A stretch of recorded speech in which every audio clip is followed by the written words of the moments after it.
Okay, so magandang araw po sa inyo lahat. Ang topic po natin ngayon ay Laravel templating. Ngayon, kapag sinabi pong Laravel templating, ito po yung paggawa ng reusable layout. So dito, iniiwasan natin yung maulit yung ating code, redundancy kumbaga. Halimbawa sa inyo sa ginawa niyong code, meron kayong profile, about, contacts. So ang ginagawa nyo kasi, kinakopy nyo na sa profile, then paste sa about page, papalitan nyo ng content, and ganun ulit sa ibang page. So, yun yung ayusin natin dito sa Laravel template. So, kanina, may ginawa na akong sample page na i-convert natin into Laravel template. So, ito yun. So, merong profile, may about, at may projects.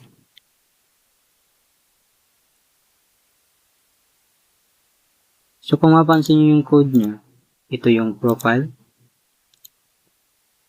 Meron siyang head, body, navigation, container na naglalaman ng content. Ito yung content niya. Then, yung pinakababa, ito yung tatawagin footer. So, sa iba, ganun din siya. So, ulit-ulit, di ba? Yan. So, yan yung ayusin natin. So, una, under ng views folder, dito siya sa resource, views. Yan. Mag-right click kayo dyan, new folder. Gawa tayo ng layout folder. So, dito sa folder na ito, dito natin i-declare yung pinaka-template natin. HTML template. Kay Laravel guys, required itong .blade.php. Yan yung pinaka-required niya pagdating sa mga views. Okay, so yan. So ito sa HTML template.blade.php natin, dito ko i-declare yung pinaka-HTML ko, which is itong buo.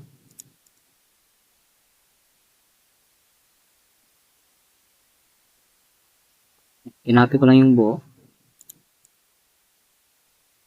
Ayan dito. Finish ko lang.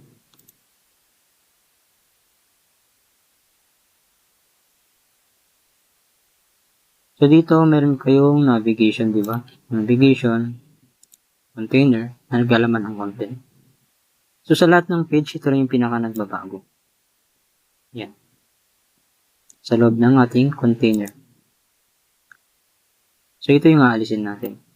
Kasi bawat page nagbabago siya. So ito na yung magiging pinaka-template natin or layout. So ang gagawin natin, lahat ng page dapat is ito lang yung gagamitin na layout. At ang magiging part lang nila is i-declare kung ano yung magiging content lang nila. So parang ganun.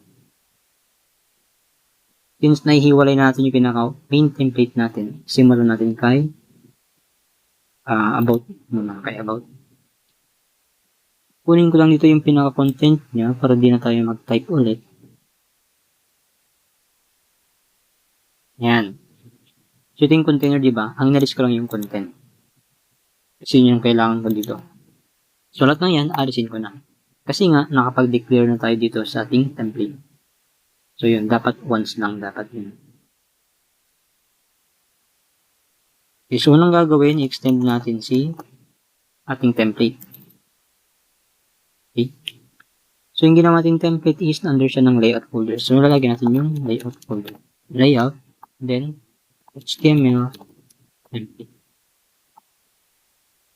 So dito, no need nang ilagay yung .blade.php. Hindi na kailangan. Understandable yan ni Laravel. Itong .blade.php kasi guys, kung mapansin nyo, required yan kay Laravel views. Sa lahat ng views or pages nyo, required siya na mayroong .blade.php. Parang yan ata yung pinakapatandaan. Okay? So layout, HTML template. In-extend lang natin siya. Under tayo ni about .blade.php. Ngayon, kung i-run natin, tayo ng web. So ito yung route ko kay about.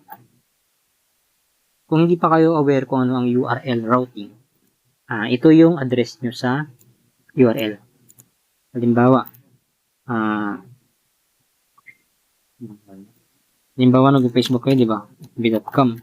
So, ito yung main na link nyo. Ngayon, pinindot nyo yung friends nyo kasi gusto nyo makita lahat ng lista ng friends nyo.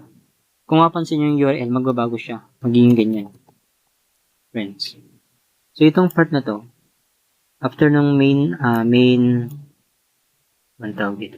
Basta yung main URL nyo, may mag-append dyan na pandagdag. So, ito yung route natin. Ito yung magiging route nyo para i-load yung list of friends nyo sa Facebook. So, yun yung routing, guys. Ito yung route. Kapag may page na siya, na na-load, or niload, pinakita, yun na yung routing. URL routing. Okay? Sana gets nyo. So, ito gagawa tayo ng route para sa ating about page. Copy ko lang yan. Click it. Since about yung tinong natin, ang gusto kong maging link is sa dulo may about siya. Then, ang lalagay dito guys is kung anong file yung gusto nyong i-load. Yan. So, dito sa default page ng Laravel, ang nilaload niya diba yung welcome? So, para sila. So, ganun din yung sa atin. About. Dapat about din. Yung name bago mag-blade.php ang ilalagay nyo dito. Basta kung anong file yung gusto nyong i-load based sa route nyo. Kung ito yung route, anong page yung i-load nyo. Parang ganun. So, try natin i-open si about.php. Ay, tama. Hindi yan yun. Nasaan na yun? Terminal. PHP.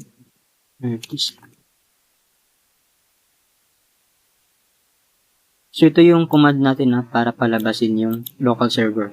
Mayroon natin si Laravel project. So, yan yung default. Ito natin yung ginawa nating route. About.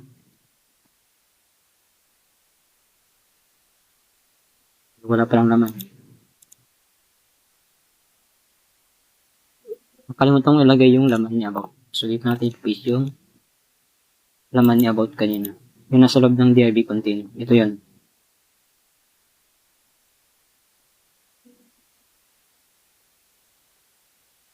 Reload natin. Okay. So, kung mapansin nyo, ito yung about natin. Tapos, ito yung navigation natin. So, mali diba? Dapat to nasa taas. Ito nasa baba. So, ang nangyayari dyan kasi. Ba tayo kay about.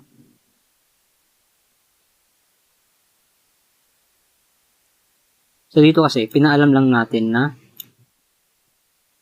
si about.blade.php is part ni HTML template. So, alam niya na part siya ng HTML template. Kaya, niload niya dito sa ating browser. Ito niya naman, nagamit niya pa rin si navigation. Ang problema lang, hindi alam ni HTML template kung saang part niya si about, kung saan niya siya ilalagay.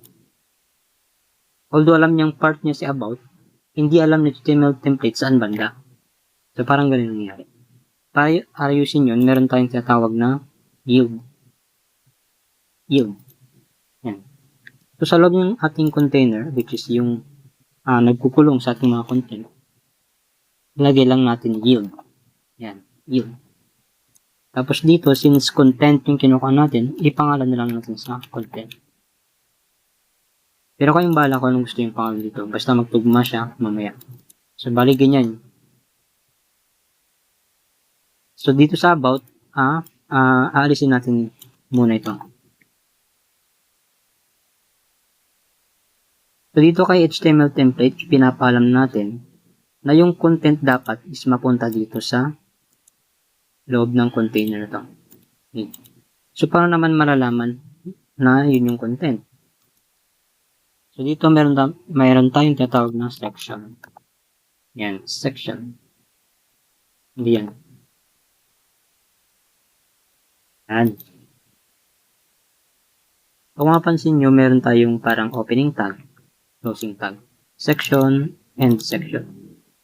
Sa loob ng section natin, dito natin ilalagay yung content na gusto natin ilagay dito. So, paste lang natin kanina. So, yan na yun. Tapos ito, papalitan nyo lang sa kung ano yung nilagay nyo dito. Since content yung dito, dapat content din yung dito. So, ganyan. Section, content. So, nagtugma sila dapat dito. Then, sa loob ng section, dito nyo pipaste yung magiging laman. So, try natin i-reload. Yun. Okay?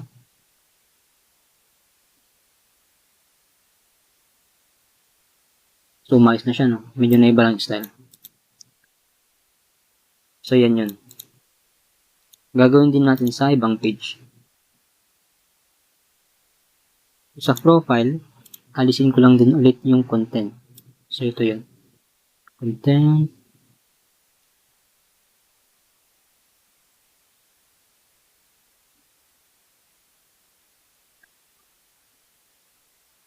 Tinapi ko lang. Control X. Alisin ko to. I-extend ko ulit yung ating template. So, under siya ng layout. Then, HTML template. Then, parang sa about page, section lang ulit. Then, content.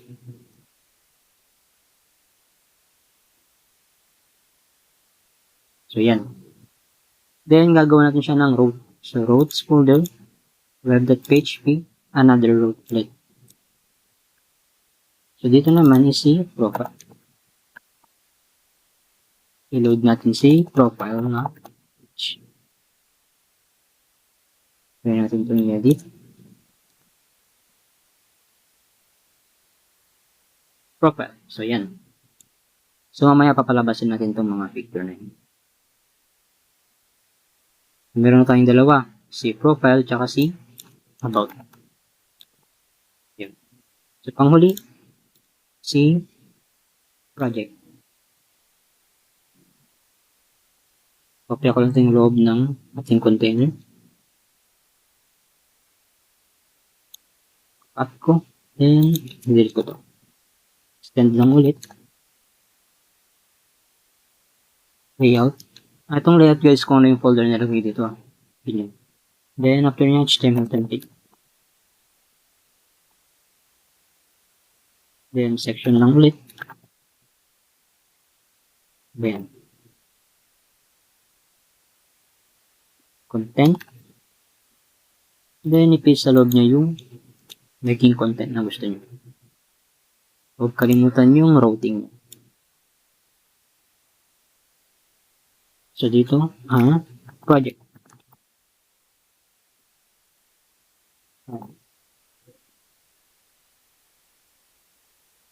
Ayan, meron tayong project. Ayan. So, mula dito, profile about project, na-convert natin siya into Laravel template. Kaso lang, problema, itong mga to. Hindi siya clickable. Clickable siya, pero hindi niya nare-recognize yung mga pages na dapat puntahan. Para ayusin yun, pupunta tayo kay navigation. Since nasa template yung ating navigation, edi sa template tayo pupunta. Template. Hanapin natin si navigation. So, ito yun. Hanapin natin yung mga files. So, ito. So, yung mga gantong linking, guys. Okay. Basta ganun. Yung mga gantong paraan ng pag-link, guys, sa mga pages. Hindi na siya mag-work kay Laravel. More on routing na si routing. Yan. So, dito, kung gusto natin i-access yung ating profile, dapat ito eh. Kung gusto natin i-access yung ating profile, kailangan natin ng route. Okay? So, paano yun? Ito yun. Dalawang opening curly braces and then dalawang closing curly braces. So, ito guys, ang katumbas niya sa PHP is yung ganito. So, yan. Ito yung dalawang curly braces, ito yung dalawang closing braces. Ito yung katumbas niya. Ito yun yung katumbas niya. Ito. Ito yung opening, ito yung closing, di ba? Sa Laravel naman, ito yung opening, ito yung closing. Yan. Okay, so sa gitna niyan, lalagay nyo lang row, close and open parentheses, and then single quote. Yan ang single quote ha. Ang daming di nakakalam sa inyo ng single quote. Double quote, ganyan. Yan ang double quote. Single quote, yung mag-isa lang. Yan. Then dito sa single quote na to, ang lalagay nyo dito is kung ano yung i-access nyo. So dito, profile, di ba? Profile. Try natin. Halimbawa dyan, reload natin, no? Click natin yung kanina wala. Yun. So, nagpakita na agad yung error. So, sabi niya, route profile is not defined. So, para ayusin yan, lalagyan natin ng pangalan yung ating route. So, ito yung route natin, di ba? Copy lang natin yan. Punta kayo ng web.php under ng routes folder. So, dito hanapin si profile. So, ito yung gusto nating load, di ba? Ito yung route niya. Ito yung gusto nating i-load. Ang problema lang, hindi alam ni navigation kung sino yung profile na yun. So, dito, lalagyan natin siya ng pangalan. So, dash, then yung greater than. Tapos, name. So, literal na pangalan. Then, single quote, profile. So, yan. So, may route kayo. Ito yung page niloload niya. Pinangalanan nyo pa kung ano yung route na yun. Okay?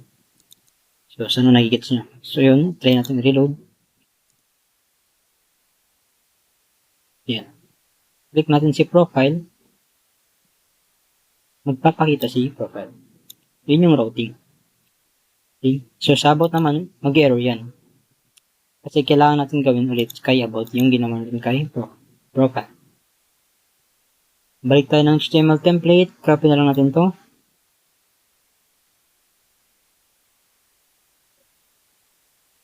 Tapos, about. Then, pa tayo sa web.php. Yung about, hanapin natin ito yun. Lagyan natin siya ng pangalan. Or name.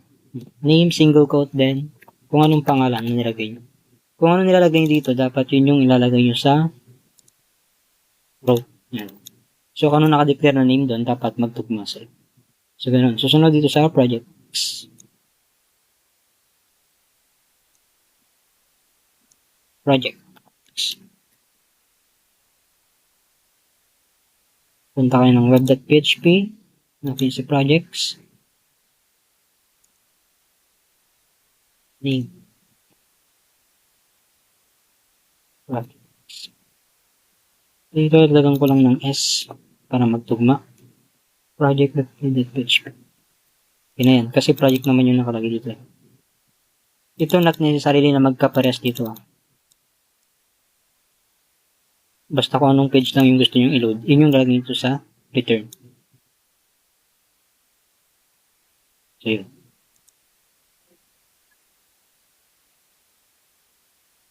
Reload natin. Profile, about, then projects.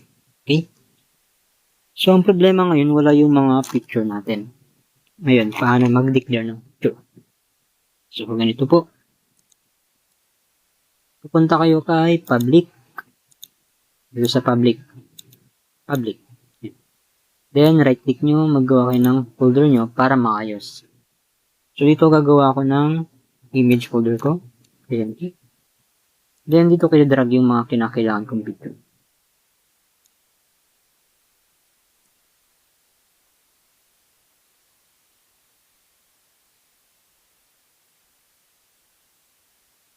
Ito yung mga to. Ito yung mga ginamit kong picture. I-drag ko lang ngayon sila dyan. Yun.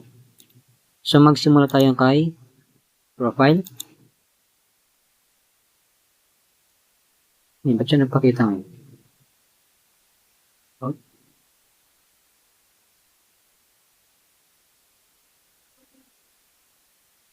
So, ganun, nagpakita na siya, hindi pin-expect. Pero may mga ibang nag-error sa ganun. Kung paano nyo i-fix yun, pwede kayong gumamit nung kanina. Halimbawa dito sa profile, pwede siyang sabihin, no? Ganyan. Tapos, single quote, i-paste nyo lang yung path nyo. So, paras lang yun. Yan, mag-load lang yun. Mag-load lang din siya. Okay, so yun yung blade templating. Laravel blade templating. Okay.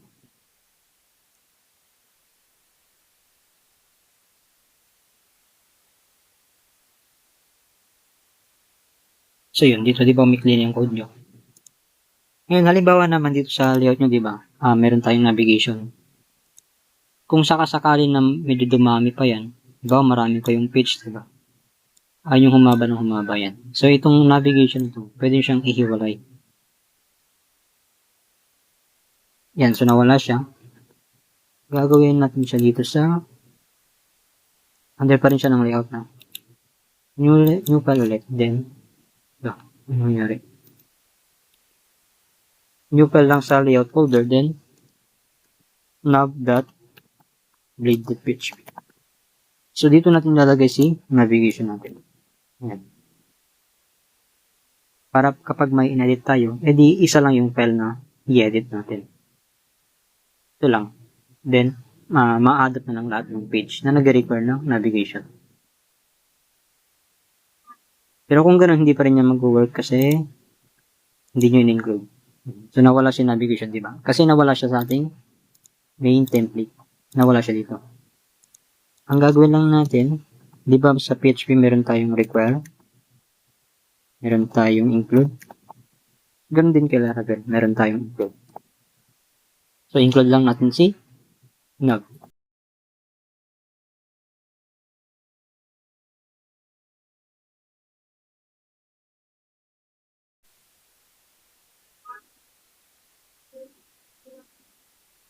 So, in-include natin yung navigation.